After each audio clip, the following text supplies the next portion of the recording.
Next to a great forest, there lived a poor woodcutter who had come upon such hard times that he could scarcely provide daily bread for his wife and his 2 children, Hansel and Gretel.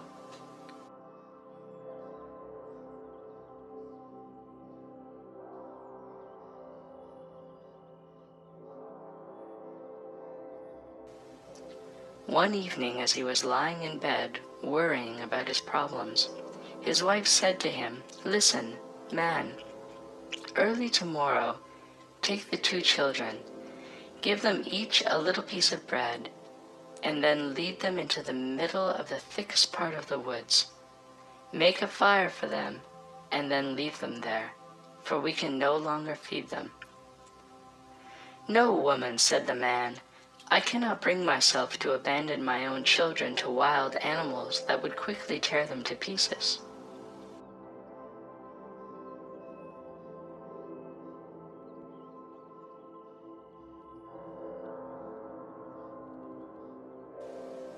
The 2 children were still awake from hunger and heard everything that the mother had said to the father. Gretel thought that she was doomed and began to cry pitifully.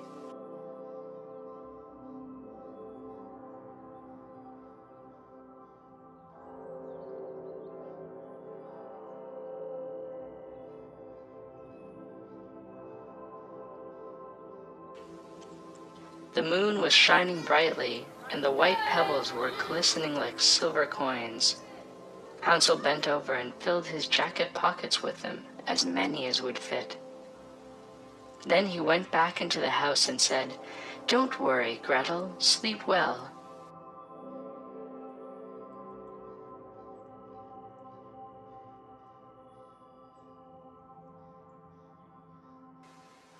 When they arrived in the middle of the woods, the father said, "You children gather up some wood, and I will make a fire so we won't freeze." Hansel and Gretel gathered together some twigs, a pile as high as a small mountain. They set it afire, and when the flames were burning well, the mother said, "Lie down by the fire and sleep. We will go into the woods to cut down trees. Wait until we come back and get you." Hansel and Gretel sat by the fire until midday, and then ate their bread. They sat on until evening, but the mother and father did not return, and no one came to get them.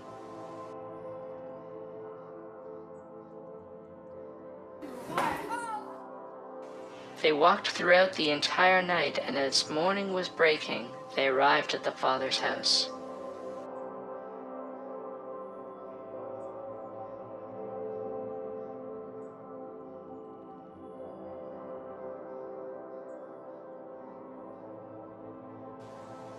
Not long afterwards, there was once again no bread in the house, and one evening Hansel and Gretel heard the mother say to the father, "The children found their way back once, and I let it be. But again we have only half a loaf of bread in the house. Tomorrow you must take them deeper into the woods, so they cannot find their way home."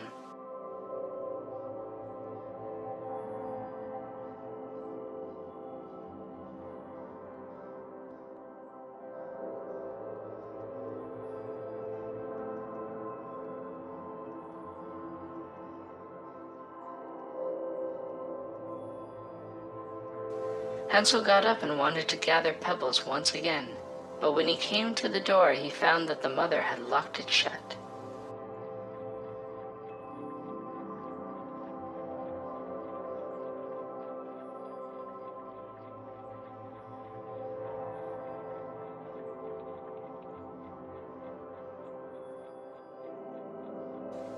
On the way, Hansel crumbled the piece in his pocket, then often stood still and threw crumbs onto the ground. "Why are you always stopping and looking around?" said his father. "Keep walking straight ahead." "Oh, I can see my pigeon sitting on the roof. It wants to say goodbye to me." "You fool," said his mother. "That isn't your pigeon. That's the morning sun shining on the chimney."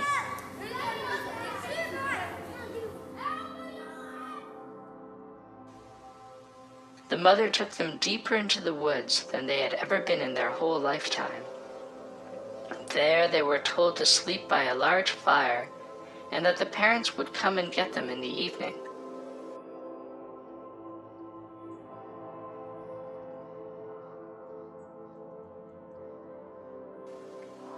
Midday passed and evening passed, but no one came to get the poor children.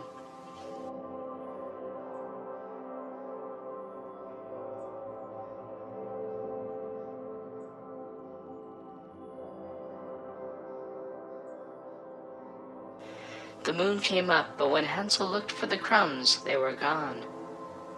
The many thousands of birds in the woods had found them and pecked them up.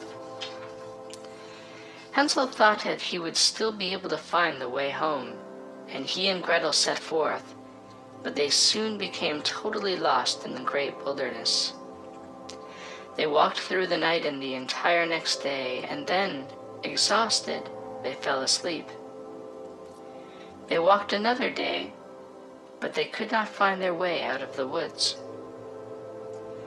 They were terribly hungry, for they had only eaten a few small berries that were growing on the ground.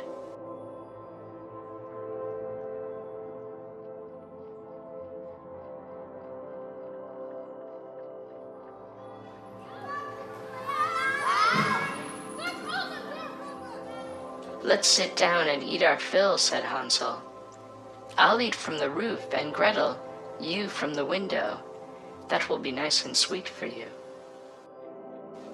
Hansel had already eaten a piece from the roof, and Gretel had eaten a few round window panes, and had just broken out another one, when she had heard a gentle voice calling out from inside, "Nibble, nibble, little mouse, who is nibbling at my house?"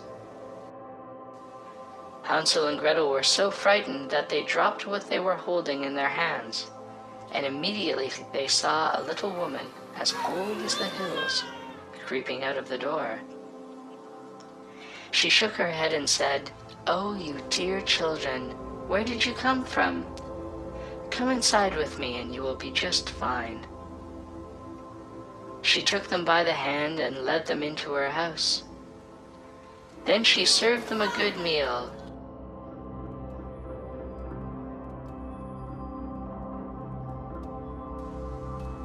Hansel and Gretel went to bed thinking it was as though they were in heaven. But the old woman was a wicked witch who was lying in wait there for children. She had built her house of bread in order to lure them to her, and if she captured one, she would kill him, cook him, and eat him. And for her, that was a day to celebrate.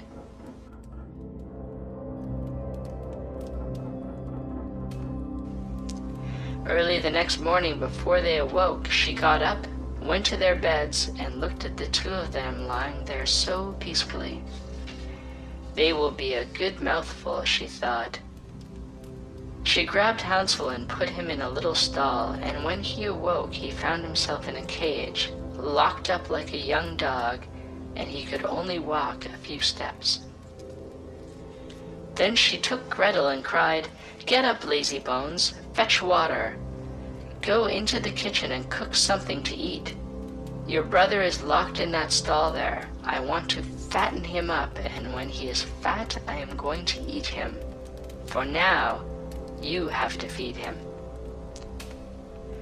Gretel was frightened and cried, but she had to do what the witch demanded. Now Hansel was given the best things to eat every day, so he would get fat, but Gretel received nothing but crayfish shells. Every day the old woman came and said, "Hansel, stick out your finger so I can feel if you are fat enough yet." But Hansel always stuck out a little bone, and she wondered why he didn't get any fatter. After 4 weeks, one evening she said to Gretel, "Hurry up and fetch some water. Whether your brother is fat enough now or not, tomorrow I am going to slaughter him and boil him. In the meantime, I want to start the dough that we will bake to go with him." With a sad heart, Gretel fetched the water in which Hansel was to be boiled. The next morning, Gretel had to get up early, make a fire, and hang the kettle with the water. "Watch it until it boils," said the witch. "I am going to make a fire in the oven and put the bread into it." Gretel stood in the kitchen and cried tears of blood, and thought that it would have been better if wild animals had devoured them in the woods.